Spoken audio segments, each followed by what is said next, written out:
오늘 지난주에 이어서 마가복음 2장 1절부터 12절 본문의 말씀입니다.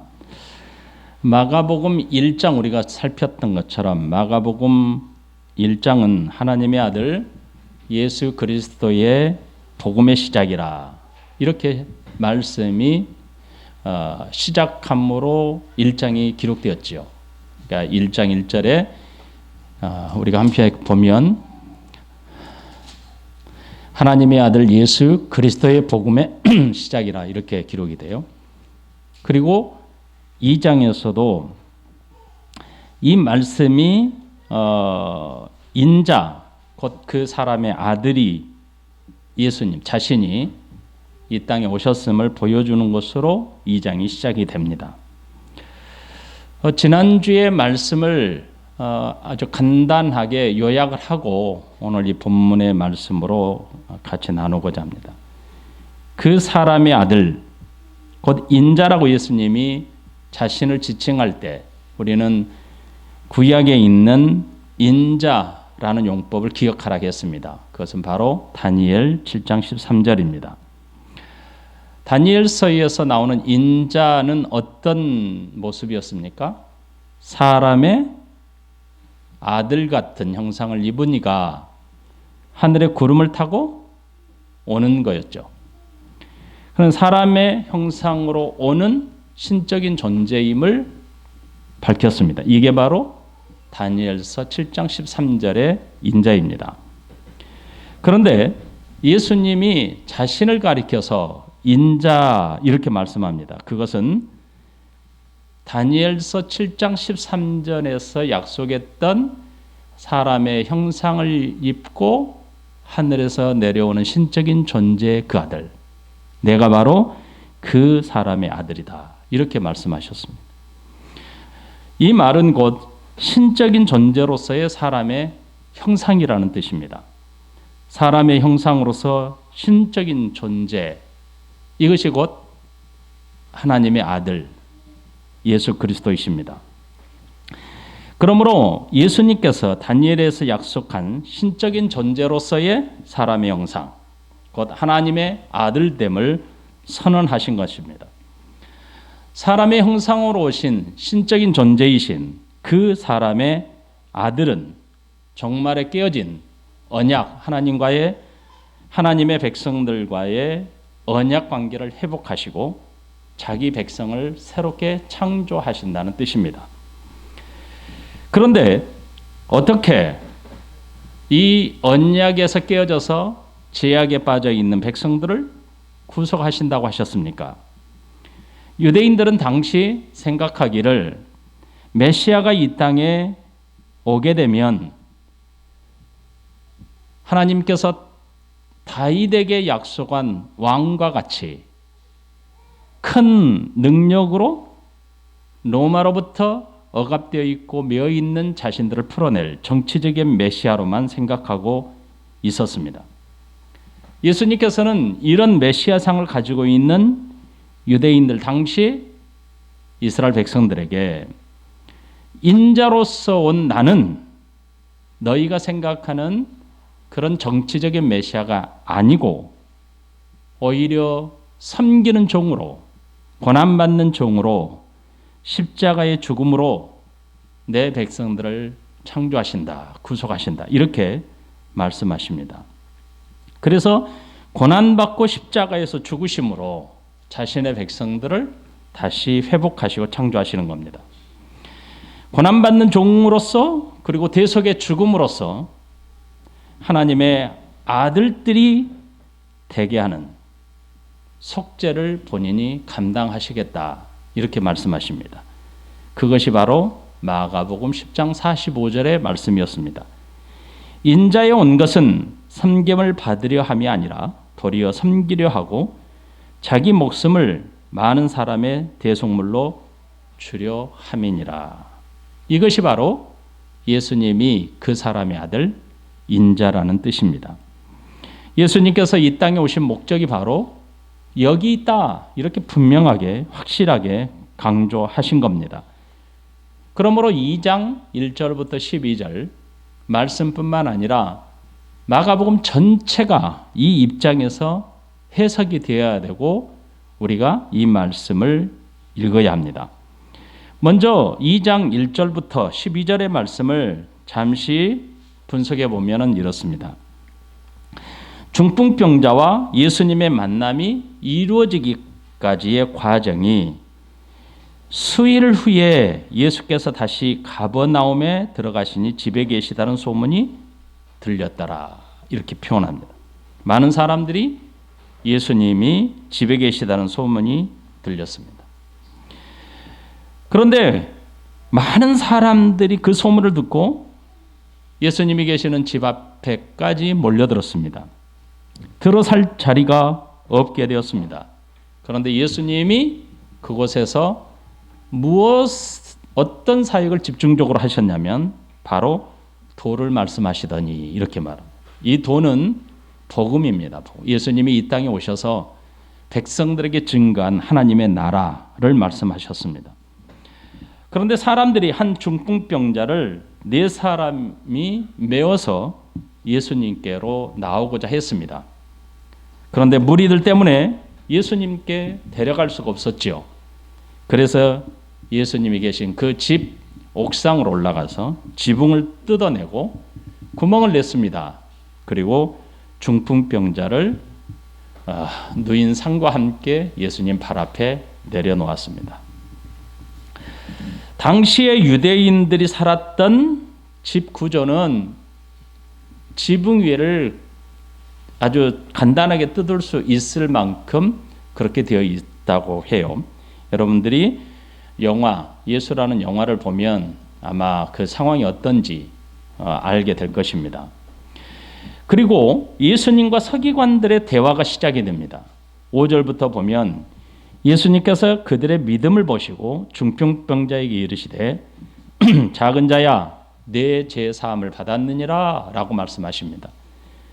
여기서 우리는 중풍병자는 그들의 믿음, 그 4사람의 믿음으로 예수님 발 앞에 내려놓아졌죠. 그런데 병을 고치는 게 아니고 예수님이 처음 말씀하신 게 죄 사함을 받았다 이렇게 말씀하십니다. 그때 어떤 서기관들이 여기서 서기관과 다른 공간복음에 보면 바리새인들을 이렇게 표현합니다. 서기관과 바리새인들. 그러니까 거기에는 신학의 전문가들이 앉아 있었습니다. 서기관들과 바리새인들이 거기 앉아서 마음에 생각합니다. 이 사람이 어찌 이렇게 말하지? 이 사람 지금 신성모독 하는 거 아닌가? 왜냐하면 죄를 사하는 권세는 오직 하나님 한 분밖에 없지 않느냐. 이렇게 그들은 지금 속으로 생각하고 있었습니다. 그런데 예수님은 그들이 속으로 생각하는 것을 아셨습니다. 그리고 곧 이렇게 말합니다. 어찌하여 너희는 이렇게 생각하느냐. 중풍병자에게 죄 사함을 받았느니라 하는 말과 네 상을 가지고 걸어가라 하는 말 중에 어느 것이 쉽겠느냐 이렇게 질문을 합니다. 그리고 예수님이 자신의 이 병을 고치는 사역의 본질을 밝히십니다. 10절부터. 그러나 인자가 땅에서 죄를 사하는 권세가 있는 줄을 너희로 알게 하려 하노라 하시고 중풍병자에게 말씀합니다. 네 상을 가지고 집으로 가라 이렇게 말씀하십니다. 그때에 중풍병자가 일어나서 상을 듭니다. 이 상은 침상이죠. 그 침상을 가지고 모든 사람들 앞에 벌떡 일어나서 터벅터벅 걸어서 나갑니다. 그때 사람들이 놀랐습니다. 큰 놀람으로 하나님께 영광을 돌리며 이렇게 말합니다. 도무지 이런 일을 우리가 보지 못하였다. 이렇게 말합니다. 이것은 1년에 지금 예수님의 사역의 과정 중에 우리가 처음으로 사람들이 깜짝 놀랐던 일장의 사건을 기억하십니까? 바로 회당에서 하나님의 말씀을 가르치실 때 도무지 새 교훈, 우리가 들어보지도 못했던 새 교훈을 전한다 하고 깜짝 놀란 그 놀람입니다. 이 놀람으로 사람들이 하나님께 영광을 돌리더라 이렇게 말합니다. 여러분, 오늘 이 본문의 핵심이 무엇일까요?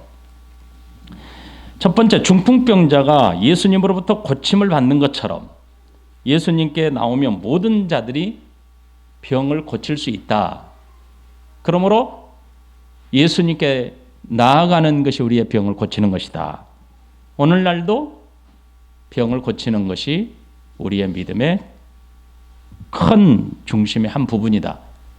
이것을 가르쳐주기 위해서 예수님이 사역을 하셨을까요?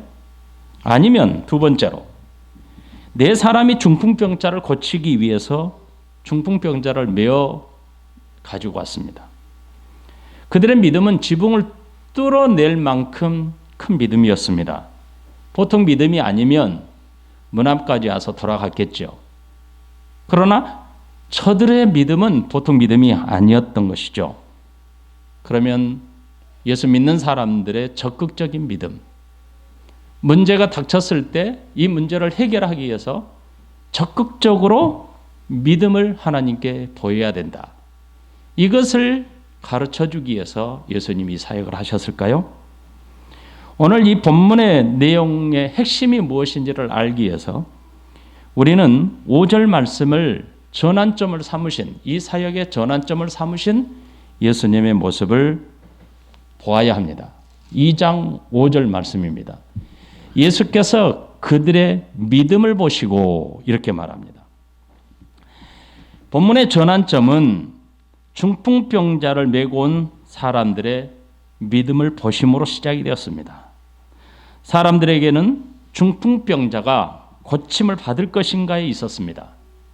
하지만 병이 떠나라가 아니라 네 죄가 사하여졌다 이렇게 말씀하십니다. 자, 과연 그렇다면 우리가 첫 번째 생각을 해봐야 돼요. 중풍병자와 네 사람의 믿음은 도대체 무엇인가? 도대체 저들의 믿음이 무엇이길래 병을 고쳐주는 게 아니라 예수님께서 죄를 사해 주셨을까? 이것입니다. 당시의 사람들은 철저하게 중한 질병은 하나님으로부터 징계를 받아서 죄의 결과라 오는 병이라 이렇게 생각했습니다. 이것은 인과관계, 인과응보 철저하게 이런 생각을 가지고 있었습니다. 질병은 죄의 결과로 이해하고 있었다는 뜻이죠. 하지만 저들은 기억하셔야 합니다. 예수님께 데리고 가면 이 질병은 그것과 상관없이 질병을 고칠 수 있지 않나 이런 생각을 가졌던 것입니다. 질병을 고치고 귀신을 내어 쫓는 예수님의 소문을 듣고 그들은 지금 찾아왔던 것입니다. 이들의 믿음은 질병을 고치시는 예수님께서 하나님의 아들로서 세상을 구속하실 구속의 메시아됨을 믿었다. 이렇게 볼 수 없습니다. 다시 말씀을 드립니다. 이들의 믿음은 예수님께서 하나님의 아들로서 모든 사람들의 죄를 구속할 메시아를 믿는 믿음이 아니었다는 것입니다. 질병은 죄에 기인하고 있다. 이렇게 믿고 있었고 예수님께 데리고 가면 고침을 받을 수 있겠다는 믿음으로 나왔던 것입니다. 이들이 착각했던 것은 비록 질병이 죄로 인한다고 생각은 하고 있었지만 질병을 고치시는 예수님께서 죄를 해결하시는 분임을 믿었다고 볼 수는 없었습니다. 그러므로 이들의 믿음은 예수님이 바로 메시아로 믿는, 예수님을 바로 메시아로 믿는 믿음이 아니었던 것입니다. 그때 서기관들은 이렇게 생각했습니다. 어떤 서기관들이 거기 앉아서 마음에 생각하기를 이 사람이 어찌 이렇게 말하는가? 신성 모독이로다. 오직 하나님 한 분 외에는 누가 능히 죄를 사하겠느냐? 어떤 서기관들은 생각하기를 사람이 어찌 죄를 사한다고 말할 수 있는가? 하나님 한 분 외에는 죄를 사할 수 없다. 이렇게 말을 했습니다. 생각을 했습니다. 그렇다면 우리는 두 번째로 생각해야 될 게 있습니다.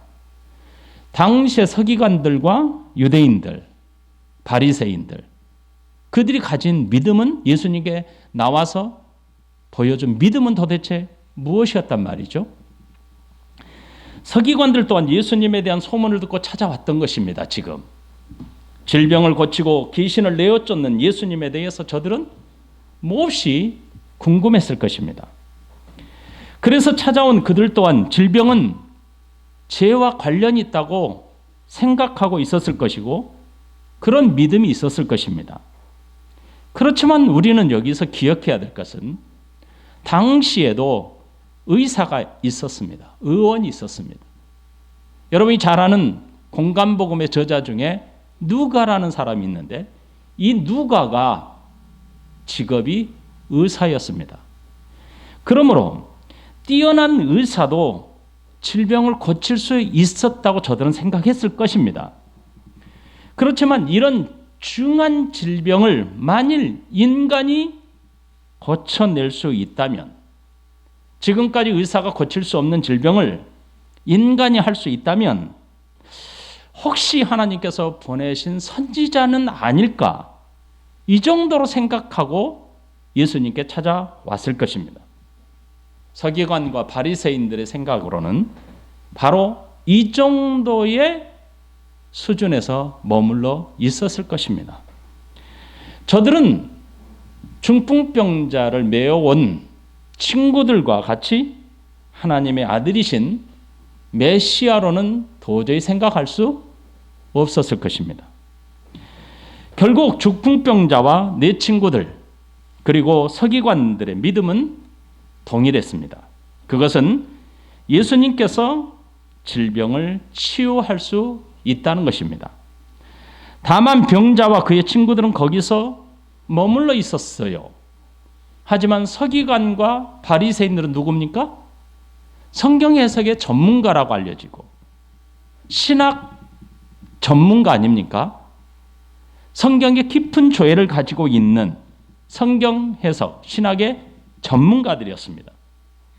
그래서 아무도 생각하지 못하는 생각을 저들이 했습니다. 그 생각은 무엇입니까? 하나님 한 분 외에는 죄를 사하는 권세가 없다고 생각했습니다. 이것은 바로 성경 해석의 전문가 아니면, 성경 해석의 전문가, 신학의 전문가 아니면 이렇게 생각할 수 없는 일이었죠. 이것은 그들이 성경 해석하는, 성경 이해하는 전문가로서 예수님께서는 죄를 사할 수 없는 분이라 결코 있을 수 없다고 믿고 있었습니다. 만일 지금 예수님이 사람의 모습을 하고 있는데, 사람의 모습을 하고 있는 그 인간 예수가 죄를 선언하는 것은 결단코 있을 수 없다. 있어서는 안 된다. 이렇게 철저하게 저들은 그런 믿음을 가지고 지금 예수님 발 앞에 있는 것입니다.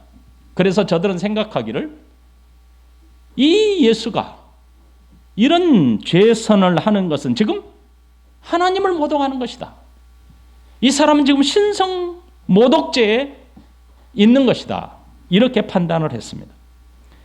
자신들은 사람의 형상을 입고 오신 그 사람의 아들, 곧 하나님의 아들로 예수님을 인정할 수가 없었습니다. 오직 하나님만 죄를 사할 수 있는데, 예수님이 사람의 죄를 사할 수 있다면 곧 무슨 뜻입니까? 그는 곧 하나님이 되시기 때문입니다. 그들이 생각한 것은, 의문점을 품었던 것은 이후에 금방 나타나지만 사실입니다. 예수님은 신성 모독하시는 게 아니고 예수님 자신이 하나님이셨던 겁니다. 왜냐하면 하나님 한 분 외로는 결코 죄를 사할 수 없었기 때문입니다. 그래서 오늘 2장에 예수님은 이 일을 하신 겁니다. 저들에게 예수님이 누구인지를 입증하기 위해서 지금 이 사역을 행하고 계신 것입니다. 예수님은 서기관들의 생각이나 중풍병자 그리고 그의 친구들의 믿음이 동일하다는 것을 아셨습니다. 오늘 2장 본문에서 중풍병자와 그의 4명의 친구들의 믿음을 보셨다는 말, 이것은 무슨 뜻이냐면 예수님이 저들의 믿음을 인지하셨다. 저들이 믿는 믿음의 내용이 어떤 것인지를 인지하셨다는 뜻입니다. 중풍병자와 그의 4명의 친구들이 예수님께 나오게 된 믿음이 무엇인지를 예수님은 보셨습니다. 그리고 말씀하셨습니다. 예수님께서 보셨고 중풍병자에게 이르시되 작은 자야 네 죄 사함을 받았느니라 라고 말씀하십니다. 뿐만 아니라 서기관들의 생각을 아셨습니다. 예수님은 서기관과 바리새인들의 그들의 생각을 아셨습니다. 여기서도 아셨다라는 말씀은 보셨다는 말씀과 동일하게 예수님이 그들의 생각을 인지하셨다는 겁니다. 그들이 지금 무슨 생각을 하고 있는지를 아셨다라는 겁니다. 그래서 그 생각을 아시고 라고 말씀하셨는데 여기서 그 생각을 아시고 라고 하는 이 표현은 다른 방식으로 대체하시겠다라고 하는 표현의 방식입니다. 바른 믿음이 무엇인지 저들이 생각하고 있는 것이 바르지 못하고 그렇다면 바른 게 무엇인지를 알려주겠다는 겁니다. 예수님께서 서기관들의 생각을 아시고 중풍병자에게 말씀하신 것과 똑같은 말씀을 하셨습니다. 죄를 사하는 권세가 있는 줄을 너희로 알게 하려 하노라 이렇게 말씀하십니다. 여러분 중풍병자와 그의 친구들에게 있는 자리에서 뭐라고 했습니까? 중풍병자에게 이르시되 작은 자야 네 죄 사함을 받았느니라. 뭘 보시고요? 그들의 믿음을 보시고 네 죄 사함을 받았느니라 라고 말씀하셨습니다. 그리고 예수님은 동일하게 서기관과 바리새인들의 생각을 아시고 뭐라고 말씀하시냐면 죄를 사하는 권세가 있는 줄을 너희로 알게 하려 하노라 이렇게 말씀하십니다. 결국은 아시고 보시고라고 하는 이 표현 속에서 뭘 끌어내시냐면 죄의 사함에 대한 문제를 끄집어내십니다. 중풍병자와 그의 4명의 친구들의 믿음을 보시고 죄를 용서하느라 죄 사함을 받았느니라 말씀하시고 서기관과 바리새인들의 생각을 인지하시고 동일하게 죄 사하는 권세가 있다는 것을 너희에게 알게 하노라 이렇게 말씀하십니다. 자, 여러분 지금까지 이들이 가지고 있는 질병에 대한 믿음, 태도는 무엇이었습니까? 질병은 죄로 인해서 생겨난 것입니다 라고 믿고 있었습니다. 그들은 중병에 걸리는 것은 죄에 대한 심판으로 이해하고 생각하고 있었습니다. 여러분 한 가지 반드시 기억해야 될 것은 질병을 고치는 것은 의사도 할 수 있었습니다. 특별한 재주가 있는 자들도 고칠 수 있었습니다.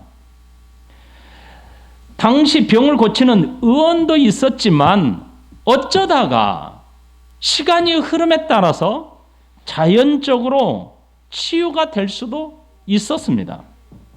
하지만 질병에 걸린 자들에게 죄를 사하고 그리고 그의 질병을 고친다는 것은 지금까지 들어본 적이 없었던 거예요. 왜냐하면 이것 자체를 생각할 수 없었던 것이죠.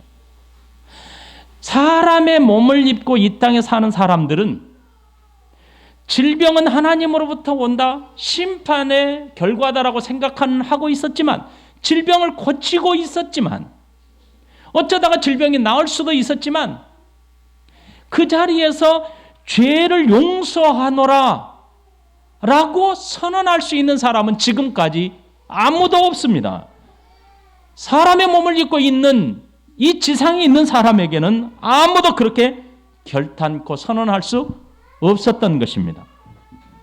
실제로 중풍병의 원인이 그가 지은 죄에 있었다면 더욱 여기서 그가 죄 사함을 선언하는 자리가 될 수 없습니다. 그는 어디로 가야 합니까? 성전에 있는 제사장에게 가야 합니다. 왜냐하면 죄 사하는 것은 제사장이 주관하는 제사를 드리고 하나님으로부터 죄 용서함을 받았다는 분명한 증거를 가져야만 그가 죄 용서가 되었다는 선언을 들을 수 있었습니다. 구속의 권세, 곧 사죄의 선언의 권세는 오직 하나님만이 할 수 있는 것이고 하나님의 주권 속에 있기 때문입니다. 그렇다면 우리가 세 번째로 또 생각해야 될 문제가 있습니다. 예수님께서 모인 무리들에게 질문하신 의도가 무엇이었습니까? 그들이 속으로 이렇게 생각하는 줄을 예수께서 곧 중심에 아시고 이르시되 어찌하여 이것을 마음에 생각하느냐. 그리고 말씀하시기를 9절에 중풍병자에게 네 죄사함을 받았느니라 하는 말과 일어나 네 상을 가지고 걸어가라 하는 말 중에 어느 것이 쉽겠느냐 이렇게 질문하십니다. 예수님께서 이 질문하신 의도가 무엇이라고 생각하십니까, 여러분? 예수님께서 네 죄사함을 받았느니라 하는 말과 네 상을 가지고 걸어가라 하는 말 중에 어느 것이 쉽겠느냐라고 질문하셨습니다. 여러분, 이 질문은 모인 무리들이나 신학의 전문가인 서기관들에게 대답을 듣고자 질문하신 게 아닙니다. 예수님은 자신이 이 땅에 오신 사역의 본질을 드러내기 위해서 이들에게 질문하신 겁니다. 사람들이 예수님이 계시는 곳에 찾아왔습니다. 많은 사람들이 찾아왔습니다. 사람이 조금 더 예수님 앞에 나아갈 수 없을 만큼 빽빽하게 찾아왔습니다. 그 찾아온 이유가 소문 때문입니다. 우리는 1장에서 예수님이 어떤 소문이 예수님으로부터 어떤 소문이 흘러나갔는지 예수님이 행하신 어떤 소문이 온 동네에 퍼졌는지 우리는 다 알고 있습니다. 1절에 보면 수일 후에 예수께서 다시 가버나움에 들어가시니 집에 계시다는 소문이 들린지라.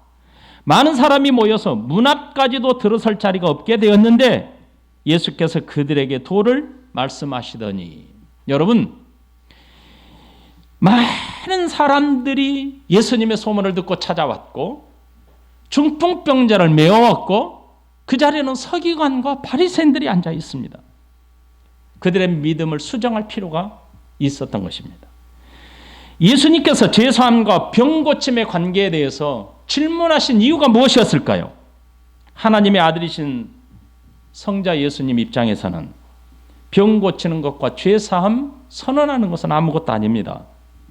너무너무 쉬운 일입니다. 그 어느 것이 어렵습니까? 라고 질문할 필요가 없습니다.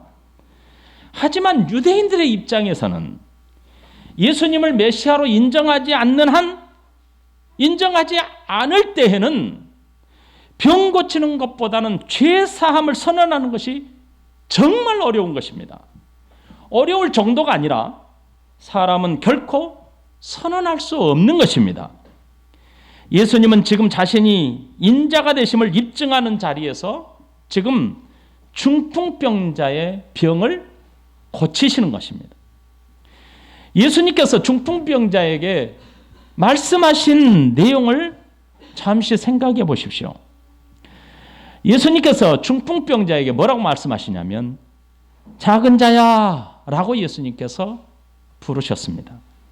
여기서 작은 자야 라고 하는 것은 다른 말로 조금 풀어보면 사랑스러운 자신의 자녀에게 부르는 정감 있는 호칭입니다. 사랑하는 자녀를 바라보면서 불쌍히 여기는 마음으로 예수님은 이렇게 부르십니다. 작은 자야. 다시 바꿔 부르면 사랑하는 자녀야. 혹은 사랑하는 아이야. 아니면 사랑하는 아들아. 사랑하는 내 자녀야. 이렇게 부르는 호칭입니다. 그러면서 예수님께서 말씀하시기를 네 죄 사함을 받았느니라. 이렇게 선언하십니다. 병을 고치기 위해서 나온 병자에게 예수님은 뭐라고 하시냐면 네 죄 사함을 받았다. 죄 사함의 선포를 덜컥 해버리십니다. 여러분 여기서 한 가지 병을 고쳐진 시점을 생각하셔야 합니다. 그래야 예수님께서 모인 무리에게 질문하신 의도가 정확하게 나옵니다. 이 중풍병자의 병이 고쳐진 시점이 어디냐는 것이죠. 중풍병자의 병은 서기관들에게 속으로 생각하는 그들의 생각을 인지하시고 말씀하셨습니다.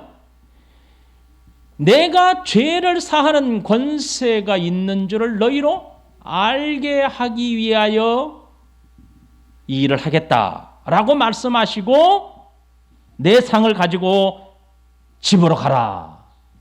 그럴 때 이 중풍병자가 고침을 받았습니다. 그러니까 중풍병자의 병은 지금 예수님의 소문을 듣고 모인 무리들에게 바르게 설명하고 계신 겁니다. 예수님이 인자로 이 땅에 오신 그 목적이 무엇인지, 예수님이 왜 인자로 이 땅에 오셨는지를 정확하게 설명하고 입증하기 위해서 서기관들에게 말씀하시고 중풍병자의 병이 고쳐지도록 하신 겁니다. 다시 말씀을 드리면 중풍병자의 병을 고친 것은 예수님이 이 땅에 오신 진정한 의도가 무엇인지, 이유가 무엇인지 알도록 하기 위해서 병을 고치셨습니다. 그래서 병을 고침은 단순히 병 고치는 데 의미가 있는 게 아니고 죄를 사하는 권세를 가지신 분이다. 이 사실을 알도록 하기 위함이었습니다. 10절에 보면 그러나 인자가 땅에서 죄를 사하는 권세가 있는 줄을 너희로 알게 하느라 하시고 중풍병자에게 말씀하십니다. 여기에서 예수님이 선언하십니다. 11절에 내가 내게 이르노니 일어나 네 상을 가지고 집으로 가라 하시니 12절에 그가 일어나 곧 상을 가지고 모든 사람 앞에서 나가거늘 이렇게 말씀하십니다. 예수님께서 어느 것이 쉽냐고 물으셨죠. 그렇죠? 그런데 사람의 입장에서는 둘 다 쉬운 일은 결코 아닙니다. 그럼에도 불구하고 예수님이 지금 사람들에게 물으신 것은, 병을 고치는 것은 특별한 하나님의 능력으로만 가능하기 때문입니다. 더군다나 죄를 사하는 것은 누구만 할 수 있다고요? 오직 하나님만이 할 수 있는 일입니다. 그러므로 지금 예수님이 하나님만이 하실 수 있는 분이라는 것을 저들에게 확증하고 선포하고 계시는 자리가 지금 이 자리입니다. 우리가 지난주에 살펴봤던 인자, 다니엘서 7장 13절에 나타나는 그 인자가 사람의 형상을 입고 구름을 타고 신적인 존재로 이 땅에 임하시어 백성의 대표자로 언약의 백성들을 구원하시고 회복하시는 신적인 존재로 이 땅에 오시겠다고 약속하신 그 인자가 바로 예수님이라는 사실, 사람의 형상을 입고 자기 자신의 자녀를 구속하시기 위해 오신 메시아 구속주이심을 지금 저들의 눈으로 보고 있는 이 자리에서 똑똑하게 보게 하신 것입니다. 10절 말씀에 그러나 인자가 땅에서 죄를 사하는 권세가 있는 줄을 너희로 알게 하려 하노라 하시고 중풍병자에게 말씀하시되 내가 내게 이르노니 일어나 네 상을 가지고 집으로 가라 하시니 그가 일어나 곧 상을 가지고 모든 사람 앞에 나가거늘 이렇게 표현합니다. 예수님은 중풍병자의 병을 고치시는 사건을 통해서 하나님의 아들 곧 사람의 형상을 입고 이 땅에 오신 성육신하신 예수님께서 성자 하나님이 되심을 선언하고 선포하신 것입니다. 지금 하나님으로서 죄를 사하는 권세를 가지고 계시다라고 하는 사실을 이 모든 소문을 듣고 모인 무리들에게 선언하고 알게 하신 것입니다. 그때의 12절의 말씀에 그들이 다 놀라 하나님께 영광을 돌리며 이르되 우리가 이런 일을 도무지 보지 못하였노라 이렇게 하고 있었습니다. 여러분, 일어나 네 상을 가지고 집으로 가라. 단순히 말씀으로 예수님은 중풍병자의 병을 고쳐주십니다. 이 말을 듣자마자 누워있던 다른 사람의 손에 의해서 침상에 누워 예수님 발 앞에 찾아왔던 이 중풍병자는 벌떡 일어났습니다. 자신이 누워 다른 사람의 손에 들려왔던 침상을 본인 스스로 짊어지고 모든 사람들 앞에서 나갔습니다. 그곳에 있던 모든 사람들은 놀라 하나님께 영광을 돌렸다 이렇게 표현합니다. 여기서 놀라, 그들이 다 놀라라고 하는 것은 이 놀라다라는 것은 정신이 혼미할 정도로 놀랬다는 겁니다. 여러분, 사람의 생각, 사람의 지식으로 어떤 하나의 카테고리 안에 내가 딱 사로잡혀서 그것을 지금까지 믿고 있었는데 누군가 와서 그 지금까지 가지고 있는 지식을 깨뜨리고 새로운 것을 우리에게 입증을 할 때 정신이 반 나갈 것입니다. 그렇지 않겠습니까? 서기관과 바리새인들은 신학의 전문가, 성경 해석학자들입니다. 지금까지 이렇게 선언하는 사람은 이 땅에 한 번도 본 적이 없습니다. 이런 식으로 일을 하신 사람의 모양을 입은 하나님이 특별한 선지자, 하나님이 특별한 은사를 주어서 사람을 사용하셨는데 모든 사람이 이런 놀라운 사역을 감당한 것을 저들이 눈으로 본 적이 없습니다. 저들은 회당에서 하나님의 말씀을 가르치실 때 놀랐습니다. 그 놀람입니다. 정신이 혼미해졌습니다. 그 정도로 깜짝 놀랐습니다. 지금까지 자신들은 상상할 수 없었던 일이 일어나 버리고 만 것입니다. 도무지 있을 수 없는 일이 일어난 것에 저들은 놀랐습니다. 예수님께서는 중풍병자를 고치심으로 인해서 예수님이 인자로 오신 복음을 전파하셨습니다. 그것은 사람의 형상을 입은 신적인 존재, 곧 성육신하신 하나님의 아들의 심을 입증하신 겁니다. 그러므로 10절 말씀에 인자가 땅에서 죄를 사하는 권세가 있는 줄을 너희로 알게 하려 하노라. 여러분, 이 말씀을 가슴에 새기시고 우리가 이 땅에서 신앙생활 하실 때에 예수님이 누구인지를 정확하게 이해하셔야 바른 신앙, 바른 신앙의 형태가 나타나는 겁니다. 이 말씀을 기억하셨으면 좋겠습니다.